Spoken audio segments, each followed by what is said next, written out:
So, 2007 has been a year of persistent challenge and of determined response by the government. It has been a year of achievement in the face of great difficulties.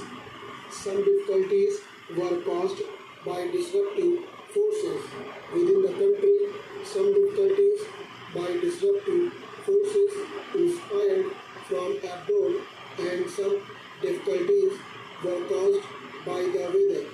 When in 1966-67 Indiraji launched the Green Revolution, she too was faced with similar difficulties, weather difficulties.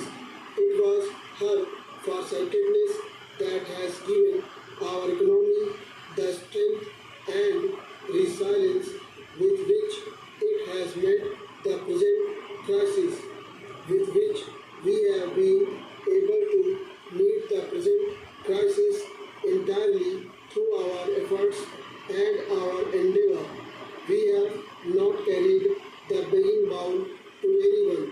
We have not compromised on our freedom of action.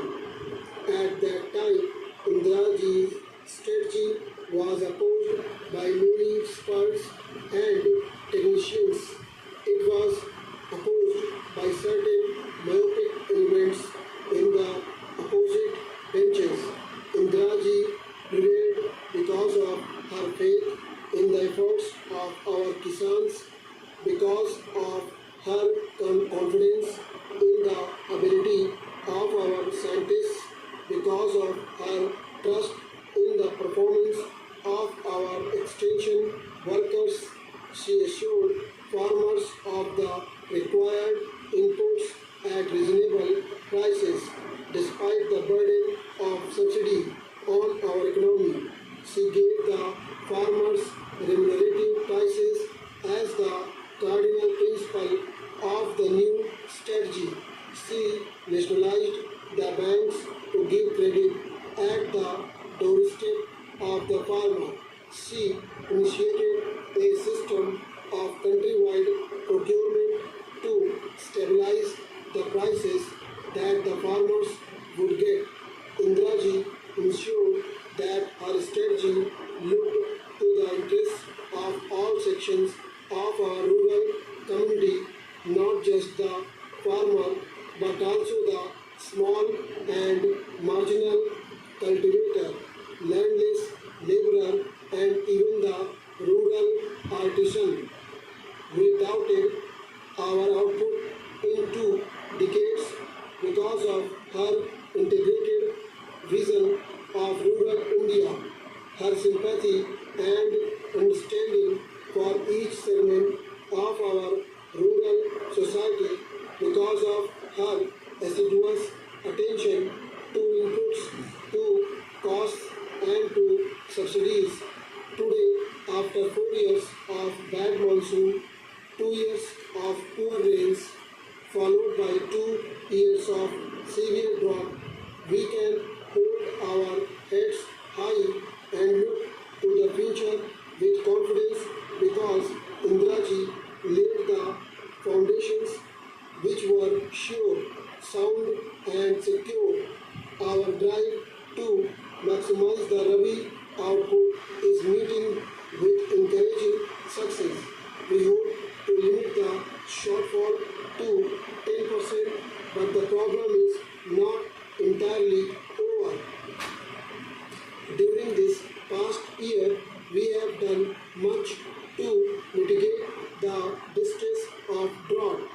Relief programs have been handled efficiently by and large by all the states.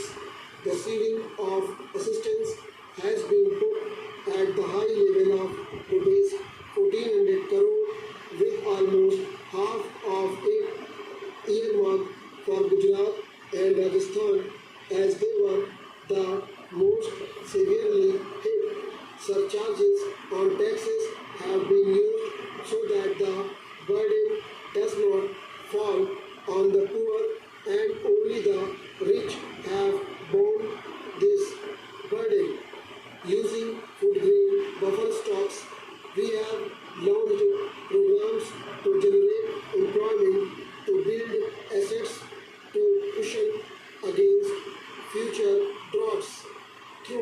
worthwhile relief schemes, we have ensured that expenditure on relief became expenditure on development. We have rushed fodder from areas of surplus to areas of scarcity. Special schemes for drinking water have been implemented, and we have taken up special programs for boosting the demand for the output of the village artisans and the handloom weavers. This is especially important because these are sections who normally get left out, and they face very severe consequences of the side effects of a drought.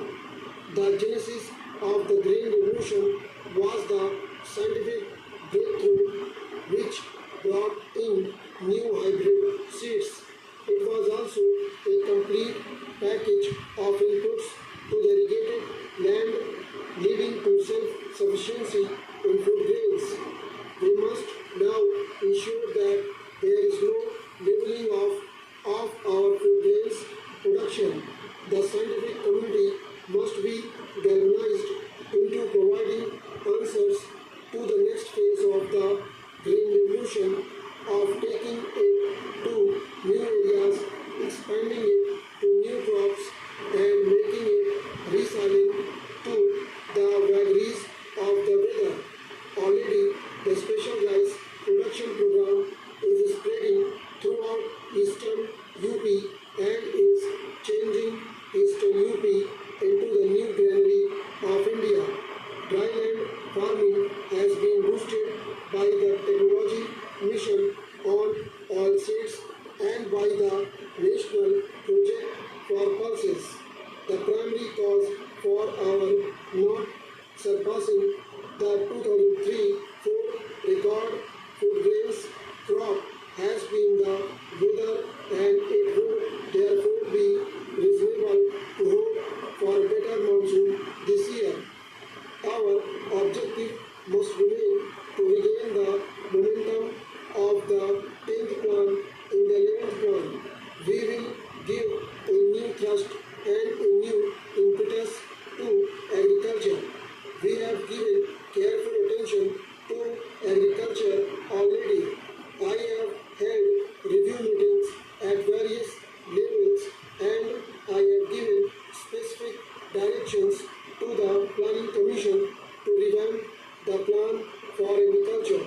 I have instructed them to record the priorities, to give agriculture the highest importance. I have asked them to furnish a detailed district-wise crop plan for the coming season